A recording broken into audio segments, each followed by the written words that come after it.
नमस्कार दोस्तों, स्वागत है आप सबका जैन इन्वेस्टर्स यूट्यूब चैनल में। आज हम एक ऐसी कंपनी का स्टॉक देखने वाले हैं दोस्तों, जो भारत में शूटिंग फैब्रिक स्पेस में 60% से अधिक की शेयर रखती है, मार्केट शेयर रखती है।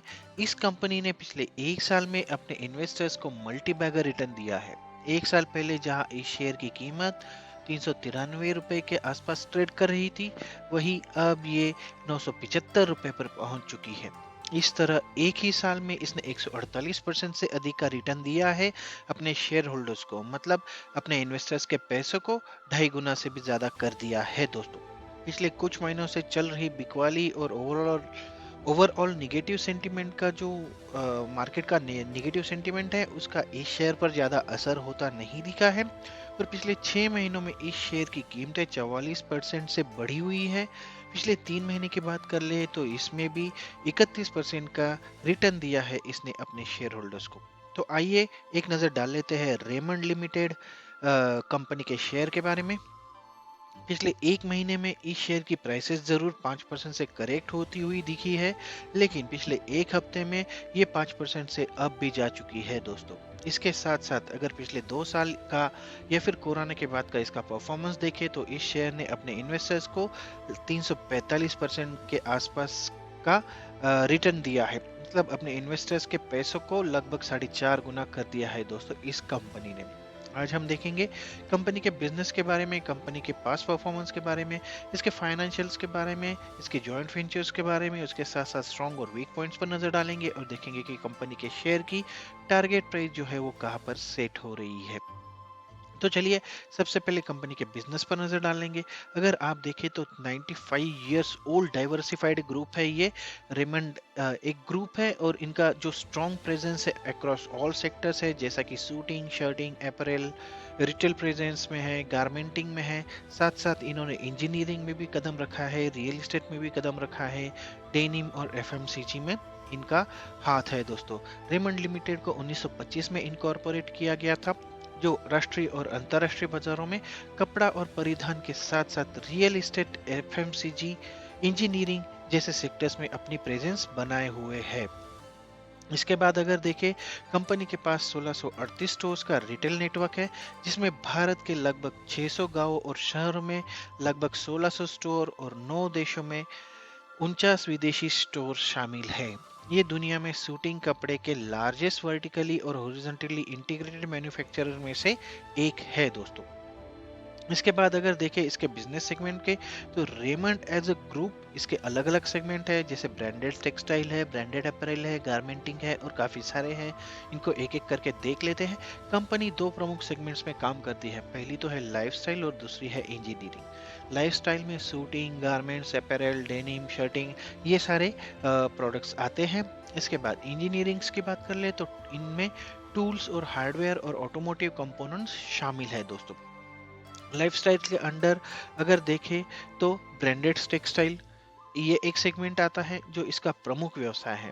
भारतीय बाजार में B to C branded player के रूप में कपड़ों की सूटिंग और शर्टिंग के लिए ये कंपनी हमेशा से मौजूद है, पिछले 90 से ज़्यादा सालों से मौजूद है दोस्तों।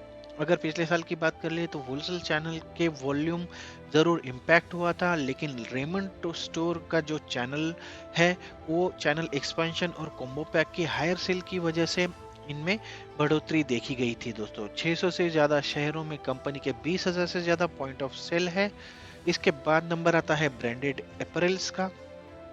इस सेगमेंट में कंपनी के पास ColorPlus, Parx, Park Avenue जैसे ब्रांड मौजूद है दोस्तों। पिछले साल के दौरान ट्रेडिंग चैनल में स्टॉक करेक्शन के कारण ब्रांडेड अपैरल सेगमेंट पर काफी इम्पैक्ट देखा गया था, लेकिन अब कंपनी फ्रेंचाइजी मॉडल के माध्यम से स्टोर्स के एसेट लाइट विस्तार पर ध्यान केंद्रित कर रही है और जिसका फायदा इन्हें होता हुआ दिख रहा है दोस्तों।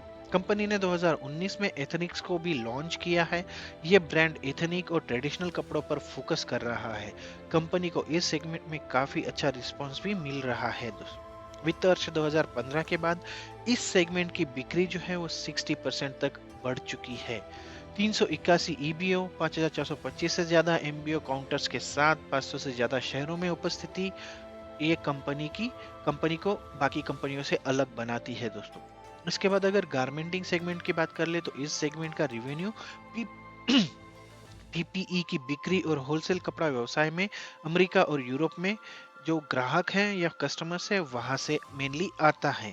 इसके बाद high value cotton shirting fabric की बात कर ले तो कंपनी इस सेगमेंट में बिना सिले शर्टिंग फैब्रिक सप्लाई करती है। पिछले साल इस सेगमेंट में 3% की सेल्स में बढ़ोतरी देखी गई, जो मेनली अमरावती से जो कपड़े और यान की उच्च घरेलू सेल्स है उसकी वजह से देखी गई है दोस्तों। इसके बाद अगर देखें टूल्स और ऑटो कंपोनेंट्स बिजनेस के बारे में, तो टूल्स सेगमेंट में स्टील फाइल्स, कटिंग टूल्स का निर्माण और हैंड टूल्स और पावर टूल्स की मार्केटिंग, ये सारी चीजें शामिल है दोस्तों। ऑटो सेगमेंट में ये company starter gears, water pump bearings और फ्लेक्स प्लेट्स बनाती है दोस्तों। काफी डाइवर्सिफाइड पोर्टफोलियो है, काफी अलग अलग बिजनेस में ये रेमंड का ग्रुप काम करता है दोस्तों। इसके साथ अगर ग्रुप ओवरव्यू की बात कर ले तो देखिए ग्रुप की साइज जो है रेवेन्यू लगभग 8,000 करोड़ का है रेवेन्यू इस ग्रुप का। इसके साथ साथ अगर इनके मैन्युफैक्चरिंग फैसिलिटीज की बात कर ले तो 19 मैन्युफैक्चरिंग फैसिलिटीज अलग अलग स्थान पर इंडिया में और एक इथियोपिया में मौजूद है। एम्प्लॉयमेंट की बात कर ले तो 30,000 से ज़्यादा एम्प्लॉयज़ इसमें काम करते हैं और इसके साथ साथ इनके 600 से ज़्यादा गांव और शहरों में इनकी पहुंच है। और अगर ग्लोबली देखें तो 95 प्लस कंट्रीज में ये रेमंड ग्रुप की पहुंच है, ये इनकी फुटप्रिंट है दोस्तों। अब देखेंगे कंपनी की इंडस्ट्री पोजीशन क्या है। अगर देखें तो कंपनी की भारत में शूटिंग फैब्रिक स्पेस में बाजार हिस्सेदारी जो है वो 60% से भी ज़्यादा है, 60% से भी ज़्यादा है। आज रेमंड शर्टिंग सेगमेंट में सबसे बड़ा ओटीसी ब्रांडेड फैब्रिक प्लेयर है। अगर 65% मार्केट शेयर इनका वर्स्टेड शूटिंग्स में है, शर्टिंग में लार्जेस्ट ब्रांडेड प्लेयर है, अपैरल में टॉप 3 प्लेयर्स में से एक है, गारमेंटिंग में largest exporter of main suits, jackets and denims है। इसके बाद अगर इंजीनियरिंग, अब तो ये तो हुआ कपड़ों का बिजनेस, इसके साथ साथ इंजीनियरिंग की बात करें तो नंबर 1 ब्रांड है इन स्टील फाइल्स। इसका जो 60% से ज़्यादा शेयर इंडिया में है और 50% से ज़्यादा शेयर अफ्रीका में है दोस्तों।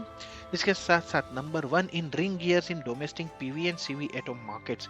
तो ऑटो कंपोनेंट्स में भी ये नंबर 1 रिंग गियर्स बनाती है।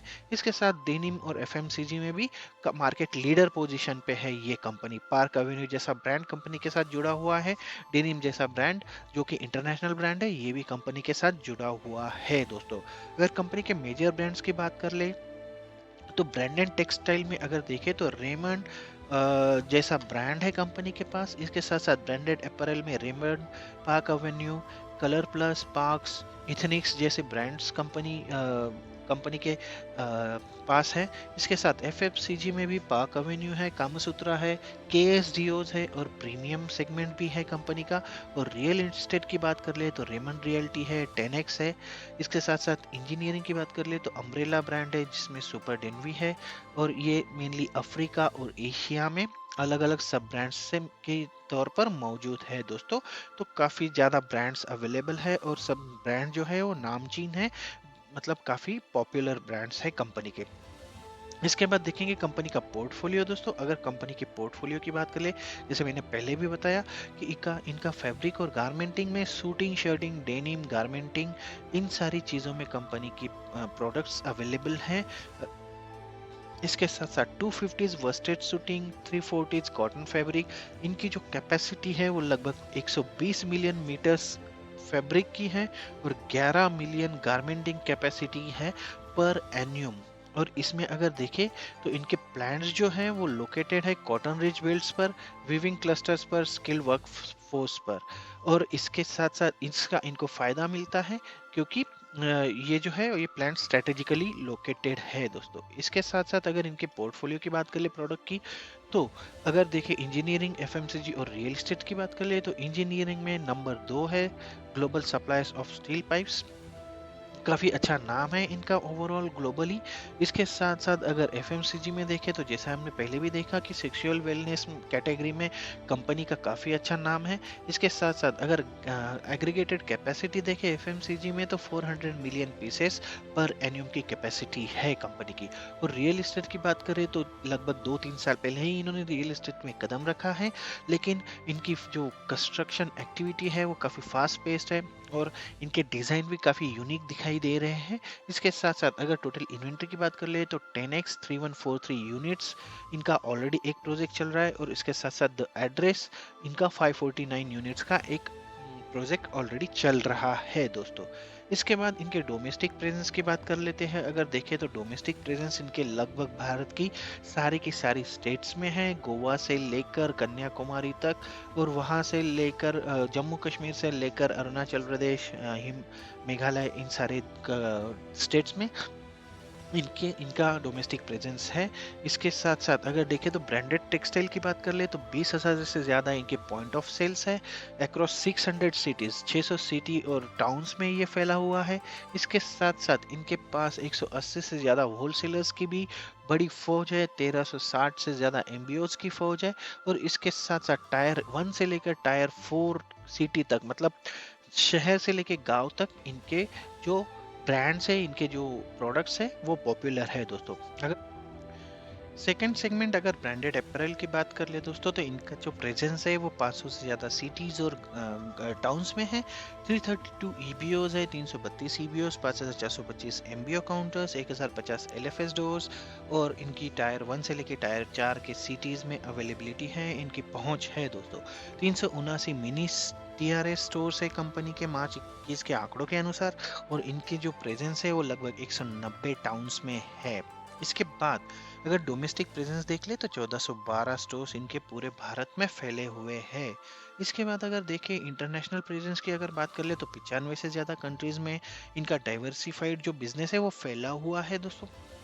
इसमें नॉर्थ अमेरिका में कंट्रीज है, साउथ अमेरिका में कंट्रीज है, यूरोपियन देशों में भी ये फैले हुए हैं, एशिया में तो है ही है, दुबई, अफ्रीका, ऑस्ट्रेलिया, ऐसे सारे के सारे कॉन्टिनेंट्स में इनकी पहुंच है। 50 से ज़्यादा रिटेल स्टोर्स है ओवरसीज लोकेशन पर, और उसके साथ साथ इथियोपिया में एक मैन्युफैक्चरिंग फैसिलिटी भी अवेलेबल है, और बाकी सारी मैन्युफैक्चरिंग फैसिलिटी जो है वो इंडिया में अवेलेबल है दोस्तों इस कंपनी की। अब नज़र डालेंगे दोस्तों कंपनी के फाइनेंशियल नंबर्स पर। अगर फाइनेंशियल ओवरव्यू की बात करनी है दोस्तों, तो सबसे पहले हम देखेंगे कंपनी का मार्केट कैपिटलाइजेशन। अगर देखें तो मार्केट कैपिटलाइजेशन 6,484 करोड़ रुपए के आसपास का है। इसके साथ कंपनी के शेयर की करंट प्राइस 974 रुपए, 52 वीक का हाई जो है 1280, और 52 वीक का लो जो है 390 रुपए का है। स्टॉक का पी जो है 10.6 का है, इंडस्ट्री पी 24 रुपए का है दोस्तों। इसके साथ साथ अगर आरओसी देख ले तो 13% का आरओसी, आरओई 16% का है, बुक वैल्यू 354 की है, और इसके साथ साथ ये कंपनी डिविडेंड भी प्रोवाइड करती है, 0.31% का डिविडेंड यील्ड रखती है, और शेयर की प्राइस फेस वैल्यू जो है वो 10 रुपए की है दोस्तों। प्रॉफिट और बाकी सारे फैक्टर्स हम आगे आने वाले समय में देखते ही रहेंगे दोस्तों। इसके बाद अगर देख ले तो सबसे पहले देखते हैं कंपनी के क्वार्टरली रिजल्ट्स के बारे में। Q1 FY 2023 मतलब जून क्वार्टर के रिजल्ट ऑलरेडी आ चुके हैं कंपनी के, और अगर देखें तो पिछले साल की सेम तिमाही के मुकाबले ये 2 गुना से भी ज़्यादा हो चुके हैं। अगर रिवेन्यू की बात कर ले तो पिछले साल की सेम तिमाही में 862 करोड़ रुपए का रिवेन्यू था, जो अब हो चुका है 1754 करोड़ रुपए। इसमें 2 गुना से भी ज़्यादा की बढ़ोतरी देखी गई है दोस्तों। Q1 FY 20 की अगर बात करें तो यहाँ पर 1470 करोड़ रुपए था, जो अब 1754 करोड़ रुपए हो चुका है। इसके साथ साथ अगर EBITDA मार्जिन की बात कर ले तो पिछले 2 साल कंपनी के लिए काफ़ी खराब गए थे।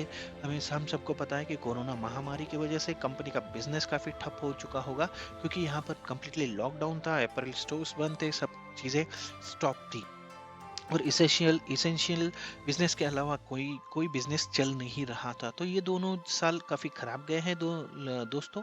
लेकिन अब EBITDA मार्जिन जो रहा है वो 13.4% का है, और अगर हम प्री कोरोना लेवल देखें तो 9.8% का था। तो अब ये प्री कोरोना लेवल से भी आगे निकल चुका है, और इनका अगर EBITDA देखें तो 235 करोड़ रुपए का रहा है दोस्तों Q1 FY 23 में। इसके बाद PAT margin, profit after tax margin की बात कर ले तो यहाँ पर भी सेम स्टोरी है। कोरोना लगभग कोरोना शुरू होने के बाद इनका जो प्रॉफिट था या फिर नुकसान था वो 15 करोड़ रुपए इनको नुकसान हो रहा था, लेकिन अब इस साल इस तिमाही में कंपनी को 81 करोड़ रुपए का प्रॉफिट हुआ है दोस्तों। कंपैरिजन सही नहीं रहेगा पिछले साल या उसके पिछले साल की सेम तिमाही में, क्योंकि बिजनेस काफ़ी अफेक्ट हुआ था और -18.2% का पैट था इनका, और -157 करोड़ रुपए का प्रॉफिट, मतलब 157 करोड़ रुपए का लॉस था। तो अब ये कंपनी प्रॉफिट में आ चुकी है इस क्वार्टर में। इसके बाद ईयरली नंबर्स पर हम नज़र डालेंगे दोस्तों। अगर देखें तो FY21 में 3,648 करोड़ रुपए का रिवेन्यू था, जो 6,348 करोड़ रुपए हो चुका है। लगभग 1.74 गुना हो चुका है पिछले साल के रिवेन्यू से। अब प्री कोरोना लेवल की बात करें तो अभी थोड़ा और टाइम लगेगा इनको रिवेन्यू के मामले में उस लेवल पर आने के लिए, लेकिन सिर्फ 400 करोड़ का ही डिफरेंस है अगर FY19 की बात करें, जहां पर 6,708 करोड़ रुपए का इनका टोटल रेवेन्यू था। इसके साथ साथ EBITDA मार्जिन की बात कर ले तो ईयर ऑन ईयर बेसिस पे अगर प्री कोरोना लेवल देख ले तो 10.5% का EBITDA मार्जिन था, जो अब 13.9% का हो चुका है। अगर देखें EBITDA भी 702 करोड़ रुपए था 2019 में, तो अब हो चुका है 881। तो ये प्री कोरोना स्टेट से भी लेवल से भी आगे निकल चुकी है। अगर पिछले साल से कंपेयर कर ले तो 3.7% के EBITDA के अगेंस्ट 13.9%, लगभग तीन गुना से भी ज्यादा की बढ़ोतरी इसमें। और अगर प्रॉफिट इनका EBITDA देखें तो 135 करोड़ रुपए से बढ़कर 881 करोड़ रुपए, तो यहाँ पर काफी अच्छा उछाल देखा गया है दोस्तों। प्रॉफिट आफ्टर टैक्स की बात कर ले फिर से, अगर यहाँ पर देखें तो पिछले साल इनको 297 करोड़ रुपए का नुकसान हुआ था, प्रॉफिट नहीं था। सेम स्टोरी है दोस्तों कि पिछले साल कोरोना की वजह से काफी अफेक्ट हुआ था। इसके बाद अगर प्री कोरोना की बात कर ले तो प्री कोरोना में 168 करोड़ रुपए का इनका प्रॉफिट आफ्टर टैक्स था, जो अब हो चुका है 260 करोड़। तो लगभग 92 करोड़ का उछाल प्री कोरोना लेवल से भी इनको मिला है। अगर देखें FY20 की बात कर ले तो 202 करोड़ रुपए का प्रॉफिट था, जो अब 260 करोड़ रुपए हो चुका है। तो यहाँ पर भी काफी शानदार उछाल देखा गया है। अगर हाईलाइट की बात करें तो highest PAT achieved in last 10 years, तो पिछले 10 सालों में अब इस साल कंपनी को सबसे ज्यादा प्रॉफिट हुआ है, और ये जरूर एक अच्छा पॉजिटिव संकेत यहाँ पर दिख रहा है दोस्तों। अब अगर हिस्टोरिकल नंबर्स की बात कर ले फटाफट दोस्तों, तो पिछले 10 साल, 5 साल, 3 साल और पिछले 1 साल के आंकड़े हमारे पास मौजूद है। 10 साल में कंपनी का सेल्स ग्रोथ जो था कंपाउंडेड वो 5% का ही था, 5 साल में 3%, 3 साल में -2% का था। लेकिन पिछले 1 साल में कंपनी फिर से रफ्तार पकड़ चुकी है और 72% का सेल्स ग्रोथ दिखा रही है पिछले 1 साल में। कंपाउंडेड प्रॉफिट ग्रोथ का भी जो नंबर्स है वो काफी शानदार यहाँ पर देखे जा रहे हैं। 10 साल में 10%, 5 साल में 65%, 3 साल में भले ही 28% है, लेकिन पिछले 1 साल में 457% का प्रॉफिट ग्रोथ दिखा रही है कंपनी। स्टॉक प्राइस CAGR की बात कर लेते तो 11% 10 साल के लिए, 6% 5 साल के लिए, 3 साल के लिए जरूर ये आंकड़ा काफी अच्छा है, 21% का महामारी के बावजूद भी। और पिछले 1 साल के लिए 141% का स्टॉक प्राइस CAGR दिखा रही है ये कंपनी। रिटर्न ऑन इक्विटी की बात कर लेते हैं तो 5%, 5%, 4% काफी एवरेज नंबर है। ROE के यहाँ पर रिटर्न ऑन इक्विटी के 10, 5 और 3 साल के लिए। 1 साल का भी आंकड़ा जो है वो 16% है, लेकिन मेरे हिसाब से ये इंडस्ट्री स्टैंडर्ड से काफी नीचे होना चाहिए, और जरूर ये पॉइंट हम आगे भी बात करेंगे इस पॉइंट पर। तो ये थे दोस्तों हिस्ट्रिकल रिजल्ट कंपनी के। अगर देखेंगे कि शेयर होल्डिंग पैटर्न क्या कहता है, तो अभी का जून 2022 के हिसाब से अगर देखें तो शेयर होल्डिंग पैटर्न है पब्लिक का 32%, डोमेस्टिक इन्वेस्टर्स का 5%, फॉरेन इन्वेस्टर्स का 14% और प्रोमोटर्स का 49%। लेकिन अगर कंपेयर करें मार्च 2022 के आंकड़ों के हिसाब से तो लगभग 4% की बढ़ोतरी देखी गई है फॉरेन इन्वेस्टर्स की। तो फॉरेन इन्वेस्टर्स की जो जो उनका जो इंटरेस्ट है वो यहाँ पर बढ़ता हुआ दिखाई दे रहा है रेमंड में। इसके साथ साथ अगर डोमेस्टिक इन्वेस्टर्स की बात करें तो जब 4.69% से 4.90%, तो उनका भी स्टेक इस कंपनी में बढ़ा है दोस्तों, तो वो भी इंटरेस्ट दिखा रहे हैं। अगर स्टेक कम हुआ है तो सिर्फ पब्लिक का, इनका जो प्रमोटर्स का स्टेक है वो एज इट इज रहा है। इसके बाद अगर रिवेन्यू ब्रेकअप की बात कर ले तो हमने दो टाइप के रिवेन्यू यहाँ पर हम प्लॉट कर सकते हैं। सबसे पहले प्रोडक्ट सेगमेंट वाइज अगर रिवेन्यू देख ले तो सबसे ज़्यादा इनका रिवेन्यू जनरेट करती है ब्रांडेड टेक्सटाइल सेगमेंट। इसके बाद इनका आता है रियल इस्टेट सेगमेंट जो 16% का रेवेन्यू जनरेट करता है, ब्रांडेड अपैरल और गारमेंटिंग 14% इसके बाद हाई वैल्यू कॉटन 9% और इंजीनियरिंग 11% का रेवेन्यू जनरेट करता है इस ग्रुप के लिए। और अगर इनका रेवेन्यू ब्रेकअप जियोग्राफी वाइज देख ले तो इंडिया से लगभग 84% का रेवेन्यू जनरेट होता है। उसके बाद रेस्ट ऑफ द वर्ल्ड से 16% का रेवेन्यू जनरेट करती है ये कंपनी दोस्तों। अब के बाद की फैक्टर्स की बात आती है तो ये वो फैक्टर्स होते हैं दोस्तों जो हाईलाइट होते हैं, जो डिसाइड करते हैं कि कंपनी के शेयर की प्राइस आगे जाके क्या ऊपर जाएगी, नीचे जाएगी या फिर वो कैसे परफॉर्म करेगी। तो आज हम इन सारे फैक्टर्स को भी देख लेंगे। सबसे पहले इनके कंपनी के पॉजिटिव और निगेटिव फैक्टर्स की बात कर ले तो जैसा कि मैंने बात की कि आगे फेस्टिव सीजन आने वाला है दोस्तों, तो इसकी वजह से कंपनी का जो सीजन है या फिर कंपनी का जो बिजनेस है वो काफ़ी अच्छा रहने की उम्मीद है। अगली तिमाही में काफ़ी कंपनी का जो बिजनेस काफ़ी अच्छा रहने की उम्मीद जताई जा रही है। पिछले 5 वर्षों में अगर देखें तो कंपनी का जो प्रॉफिट ग्रोथ रहा है उसकी वो 65.2% की CAGR से ग्रोथ हुआ है दोस्तों। ये बहुत ही जबरदस्त आंकड़ा है दोस्तों। अगर डेटर डेज की बात करें तो 72.8 से सुधर कर ये 51.6 दिन हो गए हैं, तो ये एक पॉजिटिव संकेत है। अगर निगेटिव पॉइंट्स की बात कर ले तो स्टॉक जो है वो अपनी बुक वैल्यू के 2.75 गुना पर कारोबार कर रहा है। ऑब्वियसली रेमंड जैसा नाम है तो थोड़ा बहुत महंगा तो स्टॉक होना ही होगा। इसके बाद कंपनी ने पिछले 5 वर्षों में 3% की खराब सेल्स ग्रोथ दर्ज की है। जी हाँ, ये जरूर एक कंसर्न है दोस्तों। इनका आरओई भी कम है, जैसा कि हमने देखा वो भी 3% के आसपास था और सेल्स ग्रोथ भी है पिछले 5 साल की वो 3% के आसपास है। तो आरओई और सेल्स ये दोनों चीज़ें थोड़ा सा मुश्किल में डाल सकती है इस कंपनी को। इसके साथ साथ अगर कंपनी के प्रमोटर्स देखें, उनकी जो 49% की हिस्सेदारी है उसमें से लगभग 31.8% की जो हिस्सेदारी है वो गिरवी है या फिर वो प्लेस्ड है दोस्तों। तो ये भी एक बड़ा नेगेटिव पॉइंट साबित हो सकता है लॉन्ग रन में। लेकिन इसके साथ साथ हम ये भी देखेंगे कि कंपनी ये सारी चीज़ों पर क्या मतलब एक्शन कर रही है, क्या एक्शन ले रही है। तो अब हम देखेंगे दोस्तों फ्यूचर प्लान्स कंपनी के। अगर देखें तो कंपनी अपने कॉस्ट रैशनलाइजेशन का प्लानिंग कर रही है। कंपनी अपने ऑपरेटिंग एक्सपेंडिचर को कम करने की कोशिश कर रही है।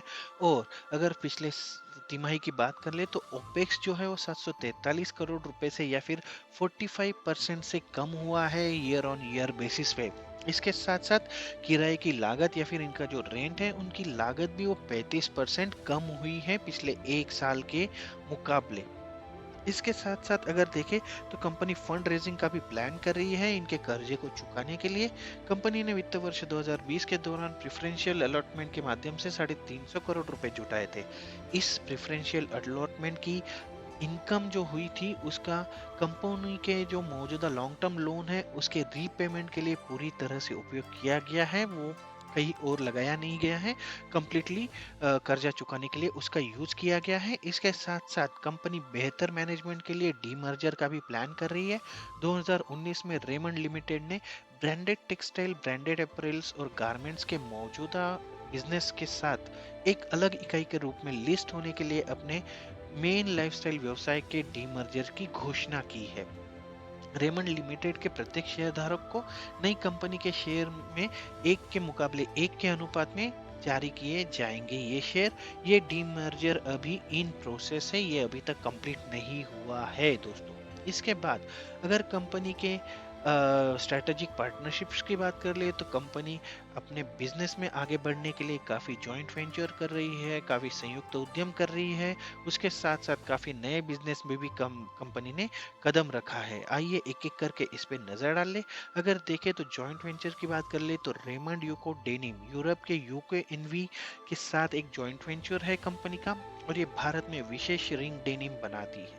ये जॉइंट वेंचर 2006 में स्थापित किया गया था। ये बिजनेस अमेरिका, यूरोप, एशिया के साथ साथ घरेलू बाजार में जो कस्टमर्स हैं उनकी डिमांड को पूरा करता है। इसकी क्षमता जो है, कैपेसिटी जो है 56 मिलियन मीटर प्रति वर्ष की है और वित्तीय वर्ष 2020 में इस जॉइंट वेंचर की बिक्री 917 करोड़ रुपए रही थी दोस्तों, तो काफी अच्छे से चल पड़ा है ये जॉइंट वेंचर। इसके बाद सेकंड है एफएमसीजी रेमंड कंज्यूमर केयर, जिसमें 50% की हिस्सेदारी है कंपनी की। इस जॉइंट वेंचर के साथ कंज्यूमर सेगमेंट में कंपनी की मौजूदगी दर्ज हो चुकी है। इस जॉइंट वेंचर के अंतर्गत जेके हेलेन कर्टिस लिमिटेड और जेके एनसेल प्राइवेट लिमिटेड के साथ इनकी 50-50 की पार्टनरशिप की गई है। साथ ही कंपनी ने पर्सनल हाइजीन प्रोडक्ट्स के साथ साथ त्वचा के अनुकूल मतलब स्किन फ्रेंडली हैंड सैनिटाइजर भी लॉन्च किए हैं इसके अंतर्गत। और थर्ड थिंग है दोस्तों रेमंड रियल्टी। कंपनी ने रेमंड रियल्टी के जरिए रियल्टी बिजनेस में भी कदम रखा है। फरवरी 2021 में फरवरी 2019 में कंपनी ने रियल एस्टेट कारोबार का पहला चरण शुरू किया। इसने रेसिडेंशियल डेवलपमेंट में 20 एकड़ के प्लॉट को डेवलप करने की योजना बनाई है। इसके पहले चरण में 14 एकड़ का डेवलपमेंट प्लान किया गया है, जिसके तहत बिक्री योग्य क्षेत्र या फिर सेलेबल एरिया जो है वो 2.7 मिलियन स्क्वायर फुट के साथ टोटल 10 टावर बिक्री की योजना है। 10 अलग अलग टावर्स बना रही है कंपनी और इसमें कुल 2936 यूनिट्स बेचे जाएंगे, बनाए गए हैं ऑलरेडी। इस प्रोजेक्ट में दिसंबर 2021 तक 1173 इकाइयों की टोटल बुकिंग हो चुकी है दोस्तों। अगर पिछले साल की बात कर ले तो उसके दौरान स्टैम्प ड्यूटी में कमी, होम लोन की कम दरें और 2 नए टॉवर्स के लॉन्च की वजह से इनकी बिक्री जो है, सेल्स जो है वो बढ़ने में मदद मिली है। इसने 20 एकड़ जमीन में वर्चुअस रिटेल को 700 करोड़ रुपए में भी बेचा है दोस्तों। तो ये एक रियल्टी सेक्टर में भी कंपनी अपने पैर फैला रही है। तो हमने इस कंपनी के बारे में जाना दोस्तों, रेमंड के पूरे रेमंड ग्रुप के बारे में जाना, इसके अलग अलग बिजनेस को देखा, इसके अलग अलग प्रोडक्ट्स को देखा, उसके साथ साथ फ्यूचर प्लान्स क्या है वो भी हमने देखा है, इसके बिजनेस पर भी हमने नज़र डाली है, इसकी स्ट्रेटेजी हम देख रहे हैं। तो ओवरऑल अगर देखें दोस्तों तो कंपनी की फ्यूचर स्ट्रेटेजी काफ़ी अच्छी लग रही है। कंपनी के मार्केट शेयर को देखते हुए ये कंपनी लॉन्ग टर्म के लिए एक ऑप्शन ज़रूर है, लेकिन दोस्तों कंपनी को यूथ की नर्व्स टटोलनी होगी। कंपनी इथनिक वियर और ऑफिशियल वियर में के लिए तो अच्छे ऑप्शंस देती है, लेकिन कैजुअल वियर या फिर हॉलीडे वियर जो है, जो आजकल लोग रिलैक्स करना चाहते हैं, जिसमें 3/4 है, आपका नॉर्मल टी शर्ट है या फिर रंगी बिरंगी कपड़े हैं, तो इसमें अगर है तो ये कंपनी अभी थोड़ी पिछड़ रही है दोस्तों। ये कैजुअल वियर या हॉलीडे वियर का जो ट्रेंड बनता जा रहा है उस पर कंपनी के पास ज़्यादा वैरायटी अवेलेबल नहीं है और शायद कंपनी को उस पर काम करना होगा। ओवरऑल ये शेयर एक स्ट्रॉन्ग शेयर है और लॉन्ग रन में अच्छा भी साबित हो सकता है। बस कंपनी को फ्यूचर प्लान्स जो है वो एग्रेसिव बनाने पड़ेंगे, अलग अलग क्षेत्रों में उतरने पड़ेंगे। इसके साथ साथ कंपनी अदर एरिया में भी अपने पैर फैला रही है, जो कि एक पॉजिटिव साइन भी है। इसके साथ साथ अगर देखेंगे तो कंपनी के शेयर का जो पी है वो लगभग 10 का है और इंडस्ट्री पी लगभग 24 के आसपास है मेरे हिसाब से। तो अगर देखें तो कंपनी का जो शेयर है वो एक रिजनेबल प्राइस पे अभी भी अवेलेबल है। कंपनी के शेयर की जो फेस वैल्यू है वो 10 रुपए की है, तो आगे जाके इसको स्प्लिट करने की योजना भी कंपनी बना सकती है ताकि ज़्यादा इन्वेस्टर्स को अट्रैक्ट किया जा सके। तो ये सारी चीज़ें हैं दोस्तों। इसके साथ साथ डीमर्जर का भी प्लान चल रहा है। तो ये सारे पॉइंट्स जो हैं ये सारे कंपनी को एक अच्छा ऑप्शन साबित कर हो सकती है लॉन्ग टर्म के इन्वेस्टमेंट के हिसाब से। अगर आप लॉन्ग टर्म के हिसाब से इन्वेस्ट करना चाहते हैं तो आप इसमें इन्वेस्ट कर सकते हैं, लेकिन इन सारी चीज़ों का ध्यान रखते हुए आपको इस कंपनी के फ्यूचर पर या फिर इसकी प्लान्स पर आपको नज़र रखनी होगी दोस्तों। ज़्यादा इस पर ध्यान देना होगा। अगर सारे फैक्टर्स को कंसीडर किया जाए और अगर जैसा कि मैंने बताया सारा पॉजिटिव होता जाएगा तो अगले एक साल में कम से कम 30 से 40% की बढ़ोतरी तो देखी ही जा सकती है इस शेयर में, और 1300 से 1400 1450 की प्राइस लेवल तक छू सकता है ये शेयर। तो ये था रेमंड लिमिटेड कंपनी का शेयर दोस्तों। आज हमने इसके सारे फैक्टर्स देखे, आपको पॉजिटिव नेगेटिव पॉइंट्स के साथ मैंने इसका फुल एनालिसिस करवाया है। अगर आपको ये वीडियो पसंद आया होगा तो इसे ज़रूर लाइक कीजिए और साथ ही मेरे चैनल को सब्सक्राइब भी कर लीजिए ताकि ऐसी ही नई नई जानकारी मैं आप तक शेयर करता रहूँ दोस्तों। तो चलिए आज के वीडियो में मैं यही रुकता हूँ। मिलते हैं अगले वीडियो में एक नए शेयर के साथ, एक नई जानकारी के साथ। तब तक के लिए नमस्कार दोस्तों।